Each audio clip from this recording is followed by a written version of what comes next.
Okay, so in my last video, I just finished talking about the Spanish Civil War. I wanted to move on from there to talking about the other things that lead us up to the Second World War, right? And one of these is the rise of fascism. So fascism gets thrown around a lot, I think, but I wanted us to begin with some definitions of what it is. So we could start with this Marxist definition. The fascism is the open terrorist dictatorship of the most reactionary, most chauvinistic, and most imperialist elements of finance capital. So that sees fascism as essentially developing out of the, as Marxism sees many things, with the relations of the means of production, right? The people who own the means of production, people who have this privileged position in the economy where they can make money through owning capital, which we explained in an earlier lecture. This is them asserting their power in an open, reactionary, chauvinistic, and imperialist way, i.e. using violence, using race, using any other sort of undermining tools that they have to keep their power and undermine people who might take it away. Let's take this one. A form of political behavior marked by obsessive preoccupation with community decline, humiliation, or victimhood, by compensatory cults of unity, energy, and purity, in which a mass-based party of committed nationalist militants, working in uneasy but effective collaboration with traditional elites, abandons democratic liberties and pursues with redemptive violence and without ethical or legal restraints goals of internal cleansing and external expansion. So let's break this one down. It's long, right? Let's start here. Preoccupation with community decline. It's the idea that whichever group the fascists represent, that group has been in decline, right? That it once was great and it no longer is.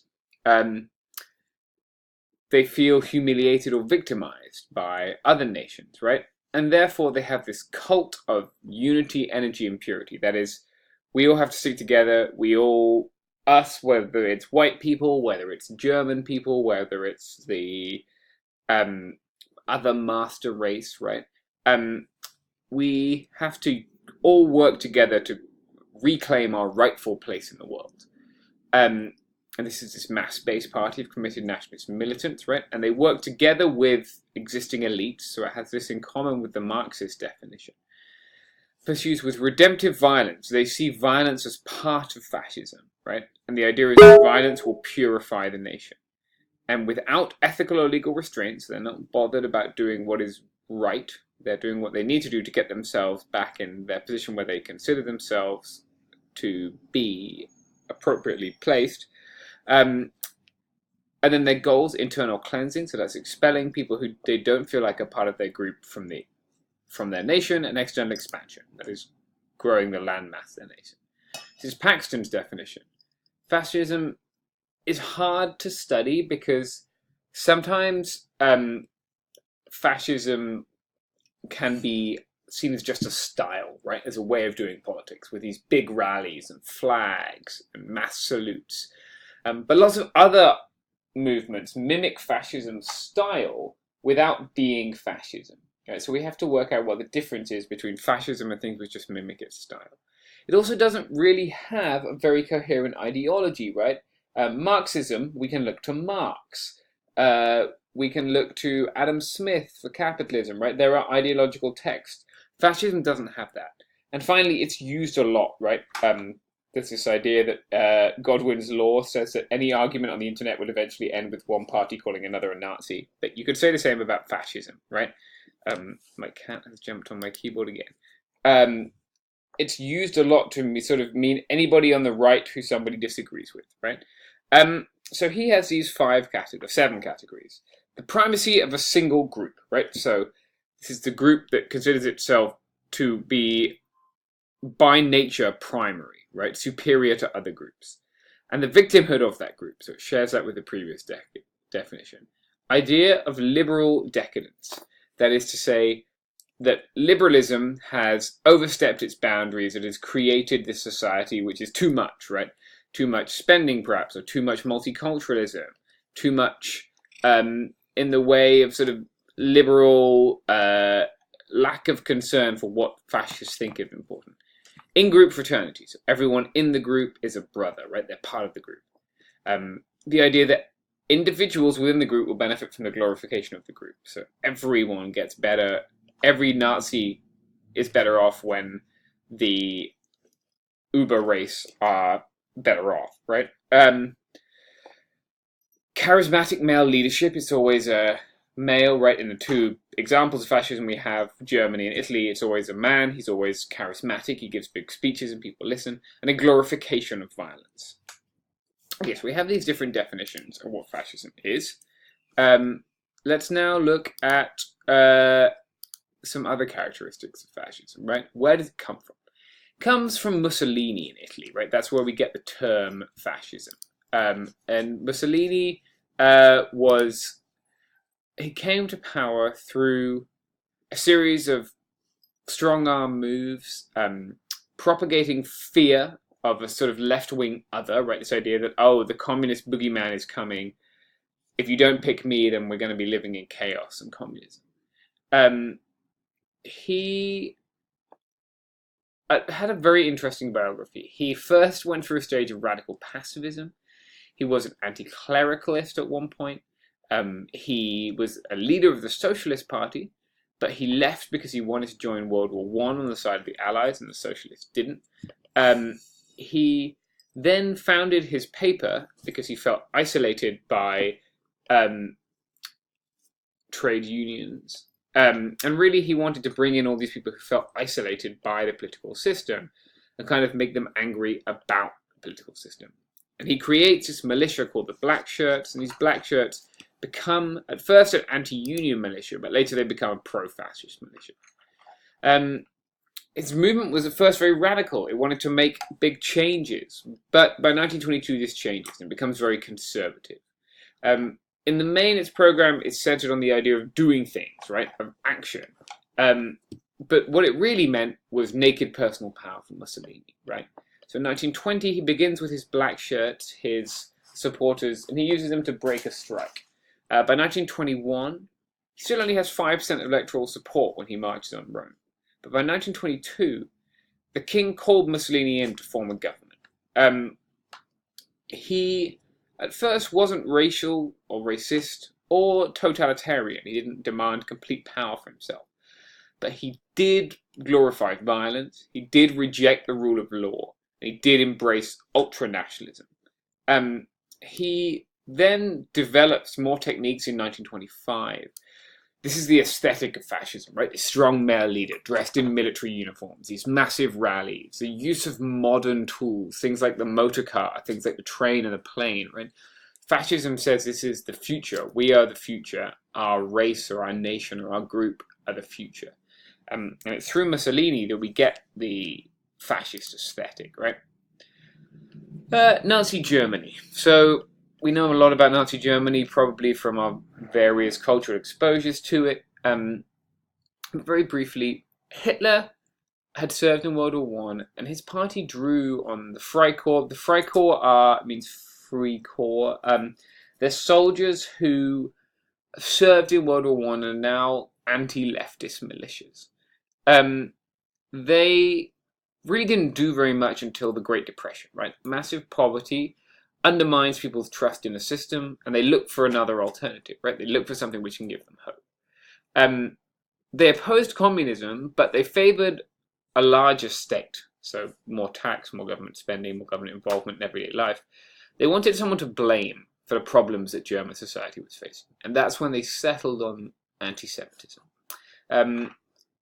Following their entry into mass politics and then their entry into the Reichstag, which is the German Houses of Parliament, the Reichstag burns down. And when the Reichstag burns down, Hitler claims it was a communist. This is highly debatable. It's more likely it was staged.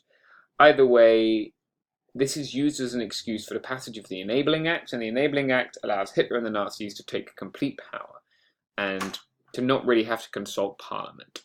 I want to talk briefly about the Holocaust in your Führer order. How long do we have? 5 minutes, okay. The Holocaust is obviously something that most of us will be very familiar with.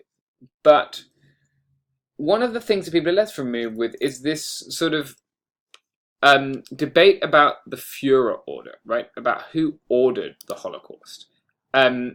So it seems like there wasn't a particular plan for the Holocaust, right? And no one has ever been able to find an order signed by the Führer, i.e. Adolf Hitler, saying, okay, I need you to take the Jewish people, take them to camps, and kill them en masse. What's perhaps more likely is that this was a function of the system that he created. So Hitler wasn't one to make very clear policy decisions. What he did was make broad statements that whipped up crowds of people, and then relied on his underlings, the members of his regime, to turn those statements into political practice, right? And when those things were successful, he praised them and took credit. And when those things were unsuccessful, he blamed them and kicked them out, right? And it seems like this is where the Holocaust comes from. This is called the functionalist approach. It's a function of Hitler's government, right? The other approach is called the intentionalist, which suggests that Hitler intended it and ordered it and asked for it. The functionalist approach says that when Hitler sort of makes broad statements about anti-Semitism, makes broad statements about finding solutions to the Jewish problem, that people interpret this as, oh, we should take them to prison camps and kill them. Because they'd already been doing that to an extent to people on the left, right? Their political opponents in left-wing politics. And so when they do this and Hitler doesn't stop them, it gains its own momentum, right? But that doesn't mean that Hitler had a specific intention of doing the Holocaust. He didn't stop the Holocaust. He was entirely okay with the Holocaust. But it's wrong to see him as this mastermind. He wasn't that smart. He wasn't that capable. He was very good at speaking to big crowds. But in terms of policies, he seems to have been more hands-off. And he rather sort of stepped back and let other people do the policy. And he took credit for it when it went well and not when it didn't. There are various arguments as to why the Second World War happened. One of them is the hunger plan. We can see a lot of the start of the Second World War as Germany moving east to get more food for its people and pushing Jewish people outside of the areas where food was grown, right? So this is one of the arguments for why Germany moves into the Ukraine, where Germany moves into this conflict with Russia because they want this breadbasket of Europe that is there, right? They want all the food and wheat resources that are there. This isn't really a war about democracy, right? We see anti-democratic practices and pro-democratic practices on both sides. We also don't really realize the extent to which this was a war that wasn't just fought in Europe, right? More than 1 million people died in India. More than 1 million died in Vietnam. 20 million people died in the USSR. Most of those people are civilians. If it hadn't been for the ability of the USSR to sustain massive, massive casualties, then there's just no way that the Nazi Germany would have been turned around in the way it was, right? One way to see this is a resource conflict, right? More people in World War II die from starvation than in combat. And self-sufficiency is a big part of the German and Japanese model. Japan had relied heavily on colonies for food. This is why it kept invading places like Manchuria.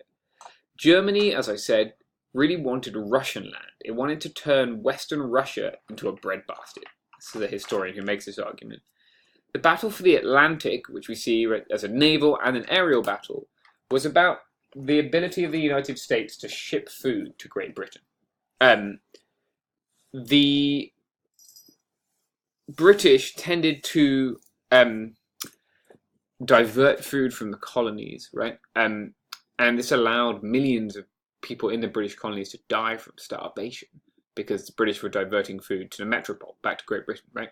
In Russia, caloric intake halved from 1940 to 1945. People got half as much food. It's this resource conflict which makes the war really global. It doesn't matter if there's not fighting in a place, because sometimes people are starving because their food is going to feed the people in the places where there is fighting. So this is what really makes this war a global conflict. Okay, I'm going to end it there and go on to the next lecture. Okay.